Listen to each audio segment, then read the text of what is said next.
გამარჯობა. ეთერშია კომედი შოუ საინფორმაციო გამოშვება. ახალ ამბებს კომედი გრუპთან ერთად ეკა აბშილავა და გიორგი მარშანია წარმოგიდგენ.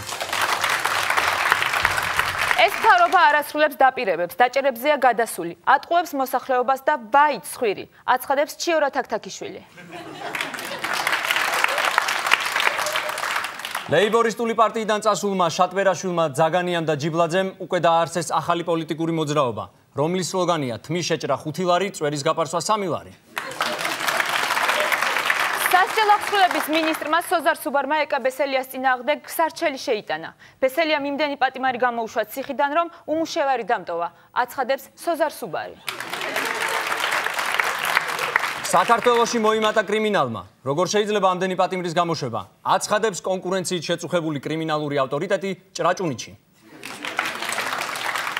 სახელის გატეხვას თავის გატეხვას ჯობია და თუ ორივე საშუალებაა, მით უკეთესი. განაცხადა კობა დავითაშვილმა და სერგო რატიანს პირდაპირ ეთერში შეაგინა. ქართული ოცნების დეპუტატების განცხადებით ქუთაისიდან პარლამენტის დედაქალაქში გადმოტანა დროში გაიწელება. ბოლო-ბოლო რიკოძე ოსტრი ხომ უნდა ვჭამოთ, აცხადებს გუბას სანიკიძე. პარლამენტის გადმოტანასთან დაკავშირებით საზოგადოებრივი აზრი ისევ ორადაა გაყოფილი. მოდით ვნახოთ ამის შესახებ სიუჟეტი.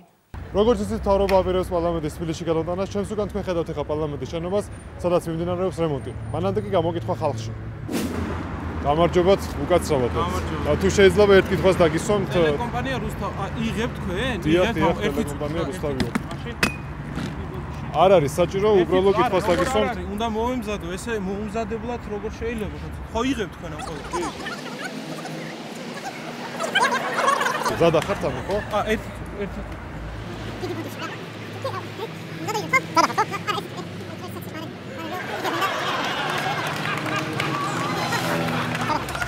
ესე იგი, თქვენი აზრით, უნდა გადმოვიდეს თუ არა თბილისში პარლამენტი?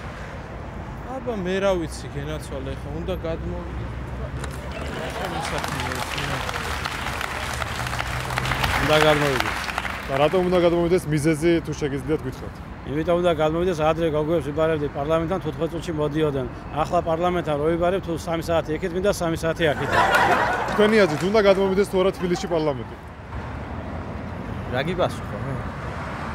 რა უნდა მიპასუხო, რაც გსურთ ის უნდა მიპასუხო. ხო და რა გირჩევნიათ რო გიპასუხოთ, მაინც ახლა თქვენ უფრო თბილისი მაგალითად. 1 ლარი მომეცე. ხო, თბილისში უნდა იყოს აუცილებლად პარლამენტი, იმიტომ რომ დედაქალაქი არის და აუცილებელია თბილისი. ქართული მინერალური წყალი კვლავ დაბრუნდა რუსეთის ბაზარზე, მაგრამ მას ახალი პოლიტიკური სახელი ბორჯონიკიძე დაერქმევა. რუსულ საინფორმაციო წყაროებზე დაყრდნობით საქართველოს მალე ვიზიტით ეწევა ვლადიმერ პუტინი და მის პატივსაცემად კონცერტს გამართავს მომღერალი წიმაძი.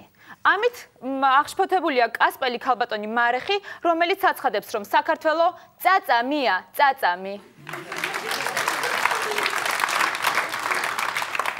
გუშინ თბილისში ჩამოვიდა პორტუგალიის სამთავრობო დელეგაცია. მას აეროპორტში დახვდნენ იუსტიციის მინისტრი თეა წულუკიანი, ენერგეტიკის მინისტრი კახი კალაძე და სოფლის მეურნეობის მინისტრი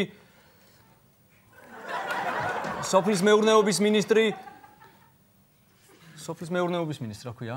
რა გვარია? მე რა ვიცი. მაშინ თავდაცვის მინისტრი ირაკლი ალასანია. გამოშვებას განვაგრძობთ ყველაზე მოკლე ინფორმაციით. ხალხმრავლობაა ჩინეთში. პრეზერვატივების თემის ხმაურიანი განხილვის შემდეგ პარლამენტში ახალი კანონ პროექტი მზადდება. დეპუტატების განცხადებით, საქართველოში მეძავების მომსახურების ტარიფი უკიდურესად მაღალია და აუცილებლად უნდა დაიწიოს. ვნახოთ ჩვენი კორესპონდენტის გიგა ტაბიძის გამოკითხვა ამის შესახებ. უნდა დაიწიოს თუ არა მეძავების მომსახურების ტარიფმა? ამასთან დაკავშირებით ჩვენ ხალხში გამოკითხვა ჩავატარეთ.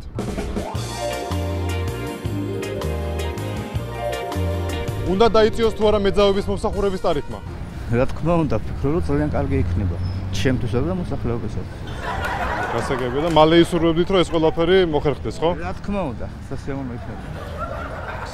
და ვინ უნდა გააკეთოს თქვენი აზრით ეს ყველაფერი? ნუ ვფიქრობ, ქალაქში ალბათ მერია.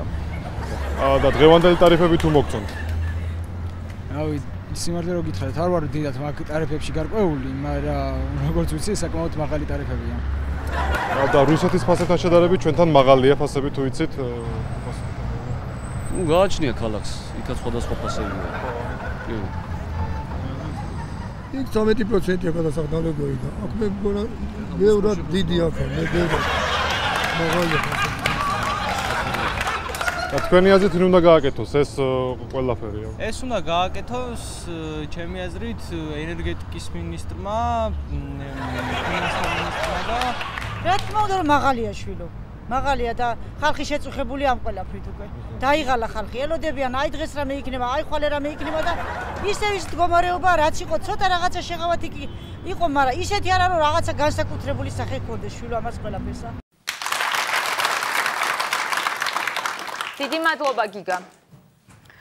მორიგი ტრიუმფალური გამარჯვება მოიპოვა მოჭიდავე ლუკა კურტანიძემ, რომელმაც უთანასწორო ბრძოლაში 2 უდიდესი, ასაკით უდიდესი მოჭიდავე ისე დაამარცხა, რომ მიწასთან გაასწორა. მსაჯთა აზრით ლუკა კურტანიძე ისეთ ფორმაშია, რომ დიდი შანსია მას მსოფლიო ჩემპიონის ტიტული ჩამოართვა. გამოშვებას კულტურის სიახლეებით განვაგრძობთ. მსოფლიო ჯაზის მეფე უკვე თბილისშია. გაცოცხლებული ლუი ამსტრონგი თუ დავით ოკიტაშვილის მორიგი ხრიკი. ფილმ ჭამა და სექსის ავტორები აცხადებენ, რომ მალე გადაიღებენ ფილმის მეორე ნაწილს, რომელსაც ფინანსური კრიზისის გამო წახემსება და ზასაობა დაერქმევა. ეს იყო ჩვენს ხელთ არსებული ბოლო ინფორმაცია ჩვენ მომავალ კვირამდე გემშვიდობებით. ნახვამდის.